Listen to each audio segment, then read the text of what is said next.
हा व्हिडिओ पुण्यातल्या सोसायटीमधला आहे. आत्ता टाकायचं कारण की आत्ता जे खरात भोंदूबाबाचं प्रकरण जे समोर आलं, त्यामध्ये एवढे मोठे सुशिक्षित लोक जे अंधश्रद्धेला बळी पडले, त्यातलंच हे एक उदाहरण म्हणता येईल.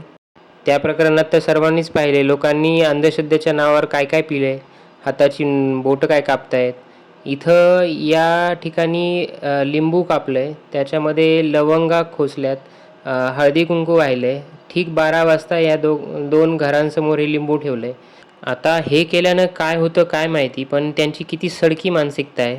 आणि ही सर्व सुशिक्षित लोक आहेत, शहरात राहतात, तरी अंधश्रद्धेला मानतात. ज्या समाजात अंधश्रद्धेविरोधी काम करणारे दाभोळकर, पानसरे, पलबुरी यांसारख्यांचा खून होतो, त्या समाजात हे असले कॅप्टन खरातसारखे ढोंगी बाबा जन्माला येणार. आणि एक बाबा गेला की दुसरा बाबा हा समाजच नंतर जन्माला घालतो. धर्माच्या भोंदूगिरीच्या नावावर पैसा कमवणारे लोक लोकांच्या भावनाशी आणि त्यांच्या मानसिकतेशी खेळतात. आणि यांना पाठबळ देणारी ही राजकारणी सर्वात नीच. यांना वाटतं हा समाज असाच या धर्माच्या भोंदूगिरीच्या नावाखाली गुरफटत राहिला पाहिजे, म्हणजे तो आपल्याला उलट प्रश्न विचारणार नाही.